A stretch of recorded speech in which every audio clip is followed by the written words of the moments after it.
আসসালামু আলাইকুম, কেমন আছেন সবাই? আজকে আপনাদেরকে দেখাবো ঘরে পাতানো মিষ্টি দই। দেখেন, খুব সহজে ঘরে পাতানো মিষ্টি দই আপনারা বানাইতে পারবেন। যে গরম পড়েছে, গরমে দই শরীরের জন্য অনেক ভালো। চলুন দেখি কিভাবে আপনাদের জন্য আমি আজকে দই বানিয়েছি। এখানে দুধ গরম করে নিয়েছি। স্বাভাবিক দুধ যেভাবে গরুর দুধ গরম করে সেভাবেই, কিন্তু এটা বেশি করে নাড়তে হবে যেন এটাতে আপনার সর না জমে যায়।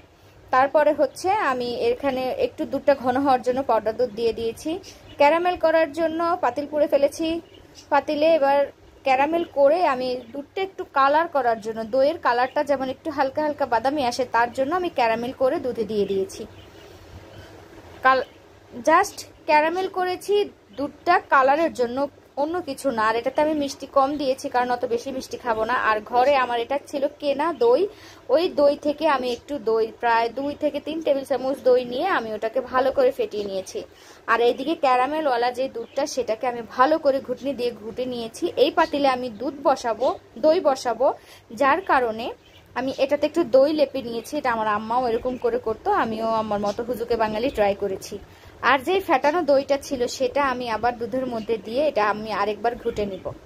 জাস্ট হয়ে গেল এতটুকুই। তারপরে আমি খাটের উপরে কম্বল পেতে নিয়েছি, পাতলা কম্বলগুলো।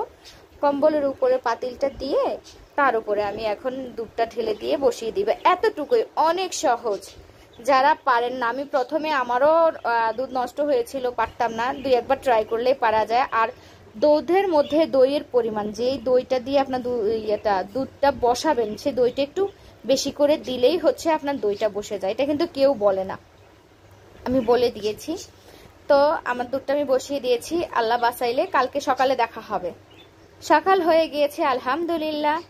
দেখি আবার আমার দইয়ের কি অবস্থা। আমি তো রাতে দিয়ে গিয়েছি। আমার মেয়ে বলতেছে, মাম্মা দই কখন রান্না হবে? এই তো দই রান্না হয়ে গিয়েছে। দেখেন, আলহামদুলিল্লাহ, মাশাআল্লাহ, কত সুন্দর হয়েছে। দেখতে পেয়েছেন থিকনেসটা কত সুন্দর হয়েছে। এভাবে আপনারাও ঘরে বসিয়ে নিতে পারেন।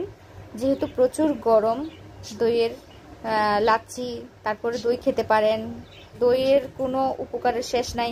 আই মাসি, পরে তুই প্লেট 4টা খাইস। দেখছেন, মাসি আগে শুরু করে দিছে।